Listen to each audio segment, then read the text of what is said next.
Dunia kita memang sudah maju dari berbagai sisi kehidupan.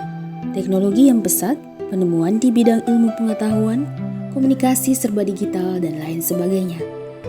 Tapi sayangnya kemajuan itu dibarengi dengan kemunduran besar atas rasa kemanusiaan kita.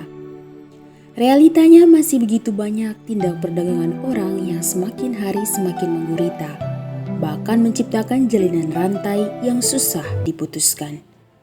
Baru-baru ini publik dikejutkan dengan kisah penangkapan 17 orang anak perempuan di bawah umur yang dipekerjakan di beberapa tempat hiburan malam di kota Maumere, Kabupaten Sika, Flores, NTT, yang masuk dalam razia tim dari Ditreskrimum Polda NTT, Subdit 4, yang menangani Renakta, perlindungan perempuan dan anak, remaja, anak dan wanita, yang dipimpin langsung oleh AKP Riki Dali SH bersama 5 anggotanya.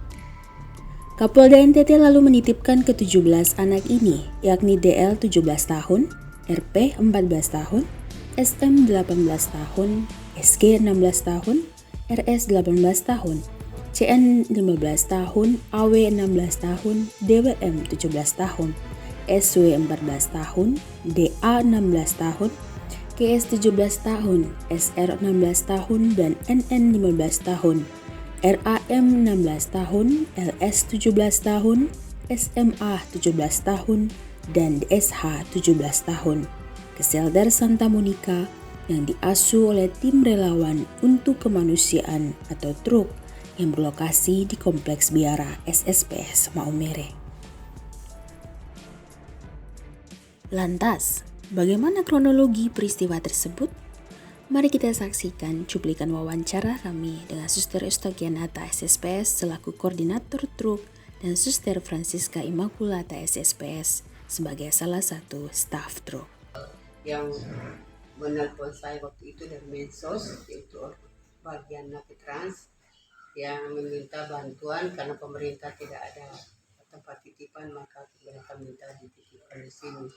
Setelah anak-anak itu dikeluarkan oleh rahasia oleh Polda NTT, dan ternyata anak-anak itu anak-anak di bawah umur yang dipekerjakan di empat diskotik atau pub di sana di sini. Jadi undang-undang tenaga kerja itu kan anak hanya boleh bekerja 3-4 jam dalam satu hari. Sedangkan undang-undang trafficking itu anak-anak di bawah umur kalau bekerja, apalagi di kerja-kerja di tempat semacam itu, diskotik atau di tempat-tempat di mana pekerjaannya yang melanggar undang-undang, pasti akan digrepek dan dirahsia.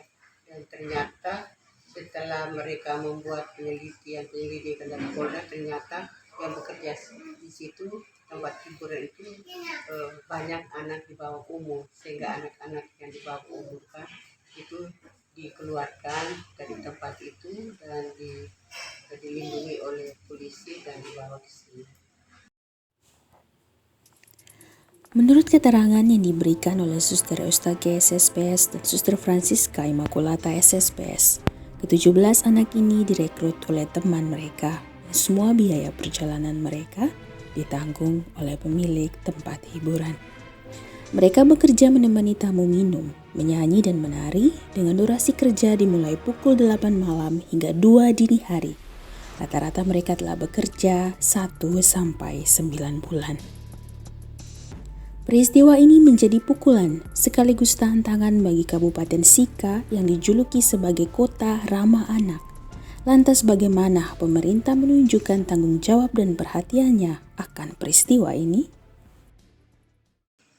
Pada tanggal 15 malam, setelah Polda menyerahkan, dan waktu itu di dalam ruangan ini hadir juga Kadis Naker Trans, lalu Kepala Dinas Pemberdayaan Perempuan dan Perlindungan Anak, juga ada beberapa teman-teman dari Beksos, itu dari Dinas Sosial, yang juga badan-badan yang hadir itu menunjukkan bahwa memang mereka punya keprihatinan dan rasa tanggung jawab untuk persoalan ini.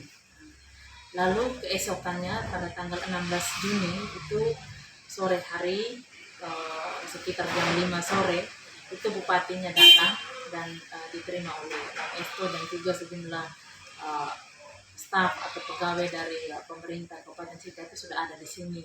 Dan waktu itu mereka menunjukkan kepedulian mereka.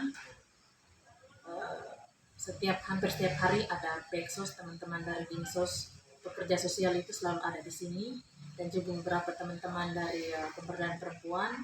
Lalu juga mereka menunjukkan perhatian mereka itu dalam bentuk sumbangan berupa barang. Ya, ada beras, ada mie, ada aqua, ada tikar, ada kasur untuk kepentingan dan kelangsungan ke-17 anak-anak yang ada di center kita. Pemerintah memang telah menunjukkan tanggung jawab dan kepedulian mereka, namun kita berharap bahwa para korban pun akan mendapatkan keadilan secara hukum. Kasus ini juga membuka kesadaran kita kembali akan suburnya kasus perdagangan orang di sekitar kita yang sering terkamuflase sehingga sulit untuk dikupas secara tuntas.